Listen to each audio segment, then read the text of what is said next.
नमस्कार, आप देख रहे हैं द रेड माइक। मैं हूं संकेत उपाध्याय। अभी हम जिस टनल में जा रहे हैं ये वही टनल है जो 777 करोड़ रुपए में बनाई गई। ये वही टनल है जिसका उद्घाटन अभी 1.5 साल पहले ही हुआ है।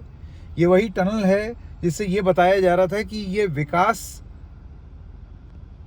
का एक प्रतिबिंब होगा, विकास का एक आईना होगा, विकास का एक प्रतीक होगा। आज 1.5 साल बाद वही विकास का जो चिन्ह था वो पानी पानी हो गया। एक पूरी टनल गई पानी में। ये हम क्यों कह रहे हैं? ये प्रगति मैदान वाली दिल्ली की टनल है। आप देखिए, अभी हम इस टनल के अंदर भी जा रहे हैं। ये देखिए कितना जाम लगा हुआ है। जिस चीज़ को राहत देने के लिए ये टनल बनी थी, बस वो राहत थोड़ी देर के लिए ही आपको मिलती है, या शुरुआती दिनों में दिखने को मिली थी। अब ये जाम क्यों लग रहा है? सवाल ये होगा कि ये जब टनल है जिसको लोगों को आराम मुहैया कराना था, उसमें इस तरीके का हाल क्यों है? और ये कोई पीक ट्रैफिक रश नहीं है, भरी दोपहरी है। ये इसलिए हो रहा है क्योंकि इस टनल के निर्माण के दौरान जिन चीज़ों का ध्यान रखना चाहिए था, अब पीडब्ल्यूडी की एक रिपोर्ट कहती है, दिल्ली विभाग जिसने ये प्रोजेक्ट कमीशन किया था लार्सन एंड टूब्रो को, वो पीडब्ल्यूडी विभाग अपनी चिट्ठी में लार्सन एंड टूब्रो कंपनी को ये बताता है कि आपने ये जो टनल निर्माण किया है इसमें फंडामेंटल फ्लॉज हैं, इसमें दिक्कतें हैं। और वही दिक्कतें अब आपको दिख रही हैं। जैसे ये जाम है, अभी थोड़ी देर में आप देखेंगे कि ये जाम क्यों लगा है। आप जान जाएंगे कि हम ये चीज़ क्यों बोल रहे हैं। क्योंकि जगह जगह पर इस टनल में पानी का रिसाव होता है, यानी कि पानी बरसता रहता है, गिरता रहता है, चाहे बारिश हो या ना हो।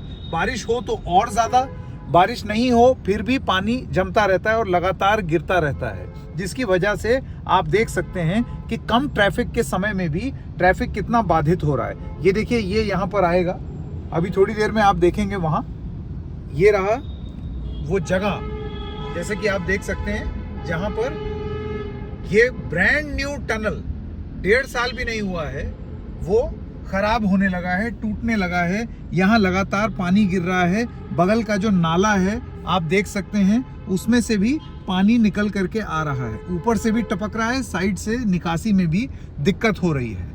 तो ऐसा कैसे हो सकता है कि इतने इंजीनियरिंग मार्वल कि आपने इतनी ज़बरदस्त चीज़ बनाई है, और इतनी ज़बरदस्त चीज़ बनाने के बाद भी ये बेसिक चीज़ों का ध्यान इतनी बड़ी कंपनी ने नहीं रखा। लार्सन एंड टूब्रो क्या कंपनी है? लार्सन एंड टूब्रो वो कंपनी है जिसने अयोध्या में राम मंदिर का निर्माण किया है। उसकी विजन है कि वो 1000 साल तक वो मंदिर बना रहे, मतलब उस हिसाब से उसको कंसेप्चुलाइज किया है। जो कंपनी 1000 साल तक चलने वाली इमारत बना सकती है और उसका काम कर सकती है, वो टनल नहीं बना सकती। 1.5 साल में ही वो टनल जो है उसमें पानी चूने लगे और रिसाव होने लगे। ये कैसा मामला है? ये देखिए, जैसे ही हम बोल रहे हैं, ये एक और जगह जहाँ पर इस तरीके से बैरिकेड लगाए हैं, ऐसे ये फट्टे लगाए हैं ताकि जनता वहाँ चली ना जाए, क्योंकि उसमें दिक्कत होती है। अब जैसे आप ये देखिए, एक और आया आगे। इतनी ही देर में ये तीसरी जगह है जहाँ पर सड़क को ब्लॉक करके उस एरिया की मरम्मत अभी भी चल रही है। देखिए, ये लोग बैठे हैं, उसको ड्रिल कर रहे हैं, उसमें से पानी निकाल रहे हैं 1.5 साल पुराने टनल में। ऐसे में राजनीतिक रस्साकसी से ऊपर, क्योंकि जाहिर सी बात है, एक बात ये कही जाएगी, ये तो दिल्ली का पीडब्ल्यूडी विभाग है। एक और बड़ी इंटरेस्टिंग चीज़ देखने को मिली है। आपको याद होगा, प्रधानमंत्री जब आए थे इस टनल में, उन्होंने बोला था कि इसकी दीवार जो है वो इतनी सुंदर है कि इसको बंद करके लो ट्रैफिक के दिन लोगों के लिए खोल देना चाहिए, कि लोग आएँ और निहारें कि ये कितनी सुंदर है। जगह जगह पर इन दीवारों में से रिसाव हो रहा है, इन दीवारों में भी सीपेज आ गई है। इन दीवारों में भी आप देख सकते हैं, जैसे कि अभी आप उस तरफ देखिए, आपको दिख जाएगा। ये देखिए, दीवार में आपको ये रिसाव दिखाई देगा। इस तरफ भी अगर आप देखें तो जगह जगह पर दीवार में से प्लास्टर झड़ना शुरू हो गया है, पानी बह रहा है। इस वजह से सवाल ये पूछा जाएगा, और पूछा जाना भी चाहिए, कि ये कैसा विकास, ऐसा कैसा विकास जो 1.5 साल में ही रिस रहा है, बरसने पे चू रहा है।